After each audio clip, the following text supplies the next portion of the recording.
आज हम देखने वाले हैं Motilal Oswal finance service limited का। आज हम चेक करने वाले हैं कि हम इसमें इन्वेस्ट करना चाहिए या नहीं करना चाहिए। कंटिन्यू मार्केट फॉल हो रहा है, ठीक है। आप जा कर के निफ्टी का चार्ट देखिएगा। 1 मिनट हम निफ्टी का चार्ट लगा देते हैं। आप निफ्टी का चार्ट देखिएगा, डेली टाइमिंग फ्रेम पे आपको मार्केट डाउन में ही दिखते हुए गिरेगा, ठीक है। मार्केट तकरीबन 12 से 15% के आसपास गिर चुका है। तो हमें इन्वेस्टमेंट जो कर रहे हैं, हमें किस में कौन से कंपनी में इन्वेस्ट करना चाहिए, ठीक है।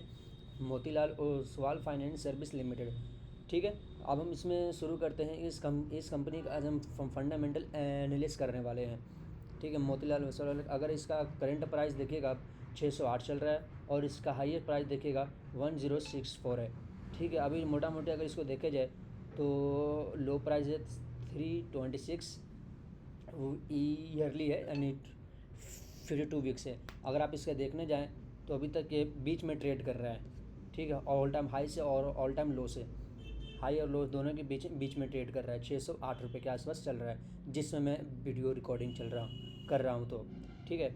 और इसकी मार्केट कैप है 36,436 करोड़, ठीक है। इसकी मार्केट कैप है। स्टॉक की पी अभी चल रही है 11 और इंडस्ट्री पी चल रही है 12.4, ठीक है। और इसका बुक का वैल्यू है 185 और इसका डिविडेंड हिल्ड है 0.82। फेस वैल्यू है 1, ROI है 32.6।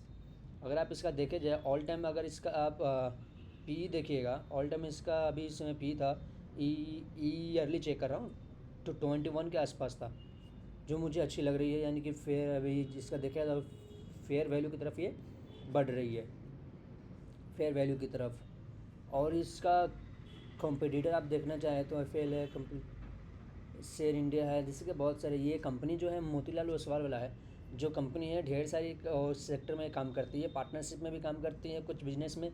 और ये जनरली आपका फाइनेंस है, सर्विस है, ये फाइनेंशियल सर्विस है, ठीक है। तो ढेर सारी ये सेक्टर में वो काम करती है, किसी एक में काम नहीं करती है बिजनेस में। अगर आप इसका सेल्स और अब इसका फंडामेंटल आगे बढ़ते हैं, यानी रेवेन्यू इसका क्या है, प्रॉफिट क्या है। अगर आप रेवेन्यू देखिएगा कंटिन्यू इसको बढ़ते हुए आपको दिख जाएगा 769 अगर आप इसका क्वार्टरली चेक करिएगा ना तो थोड़ा सा इसमें डगमगाया है, क्योंकि आपको मालूम होगा ये कंपनी जो है फंड मैनेजमेंट भी करती है, ठीक है। तो फंड मैनेजमेंट कैसा है, अभी मार्केट फिलहाल डाउनफॉल हो रहा है, तो जितने सारे इसके जो पैसे जो लगाते हैं, ये मार्केट में पैसे लगाते हैं, ठीक है। तो मार्केट में पैसे लगाता है, अभी पैसा किसी का बन नहीं रहा है। अभी इसका देखने वाली है कि इस क्वार्टर में इसका रिजल्ट क्या आता है। अगर इस अगले क्वार्टर में रिजल्ट अच्छा आता है तो ये कंपनी अच्छी रहेगी। अगर आप इसका देखा जाए, अब हम इसका चलते हैं रेवेन्यू, अब इसका हो गया प्रॉफिट। अगर देखा जाए तो आपको डे बाय, यानी कि ईयरली बेसिस पे आप देखिएगा या फिर मंथली बेसिस पे देखिएगा, तो आपको कंटिन्यू आपको प्रॉफिट सस्ट ग्रो करते हुए दिखेगा। नेट प्रॉफिट जो है कंटिन्यू ग्रो कर रही है, वो भी अच्छी बात है, ठीक है। रिजर्व्स अगर देखिएगा, उनके पास रिजर्व भी है अच्छे खासे भरे हुए, बोरोइंग है। तो ये आपको मालूम होगा कि ये कंपनी पैसा ले करके इसमें डालती है, फंड मैनेजमेंट में ही करती है।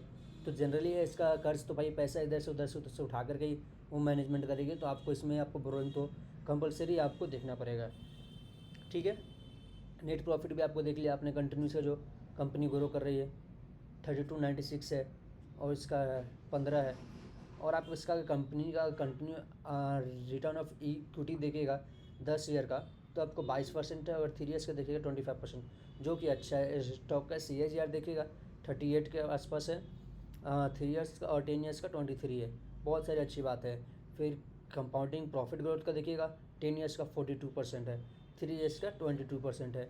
और सेल्स ग्रोथ देखिएगा 10 ईयर्स का तो 31% है, और 3 ईयर्स का 25% है। और आप इसका कंटिन्यू अगर कैश फ्लो देखिएगा, कैश फ्लो, तो उनके पास कैश भी इस बार थोड़ा सा माइनस में गया है, जो कि उतना दिक्कत वाली बात नहीं है, क्योंकि कंपनी अच्छी है और आप इसमें डाल सकते हैं। अगर इनका शेयर होल्डर पैटर्न देखेंगे तो 68% प्रमोटर के पास है, और FIS के पास है 5%, और DIS के पास है 6.39%, और पब्लिक के पास है 19%, जिसमें से आप देखेंगे नवीन अग्रवाल के पास ही है 5% के आसपास, और रजत सर के पास भी है 1 पॉइंट के आसपास। जो अगर इसे माइनस करेंगे तो आप पब्लिक के पास आता है 13 पॉइंट के आसपास आता है, परसेंटेज के पास आता है, 13% के आसपास इसका पड़ जाता है। अगर आप इस फाइनेंशियल सेक्टर में देखिएगा, जो कि आपको मालूम होगा आज के समय में हर दिन 3 से 4 बंदे करोड़पति बन रहे हैं, जो कि इसका फंड मैनेजमेंट है, जो पैसे SIP के थ्रू ज़रूर आएंगे म्यूचुअल फंड की तरह। तो अब इसका कंटिन्यू और मोटा मोटी अगर देखा जाए 2030-2032 तक ये फंड मैनेजर में आएंगे। तो मैं इसमें, अगर आप इसमें निवेश करना चाहते हैं मोतीलाल ओसवाल में, तो आप इसमें डाल सकते हैं। बट आप इसको, आप ऐसा नहीं कि आपके पास अगर 100 रुपये है तो पूरा आज ही बाई कर ले, तो ऐसा नहीं, पार्ट वाइज में आप इसको एवरेज बाइंग आप इस कंपनी में कर सकते हैं, क्योंकि अभी ये फेयर वैल्यू की तरफ अभी पूरी तरह से बढ़ा नहीं है, और फेयर वैल्यू की तरफ ये बढ़ रहा है। ठीक है, तो आप डीप बाई इसको बाई करिए। और एक चीज़ मैं आपको बता दूं, मैं कोई सेवी रजिस्टर नहीं हूँ, तो कृपया करके आप अपना खुद का एनालिसिस कर लें, उसके बाद आप इसमें निवेश करें। ठीक है, अगर वीडियो अच्छी लगी हो तो हमारे चैनल को सब्सक्राइब करें और वीडियो को लाइक करें, और इस आगे अपने कोई भी फ्रेंड है, आप इस कंपनी में अगर निवेश करना चाहते हैं आपके फ्रेंड, तो आप इनको शेयर करें। Thank you for watching.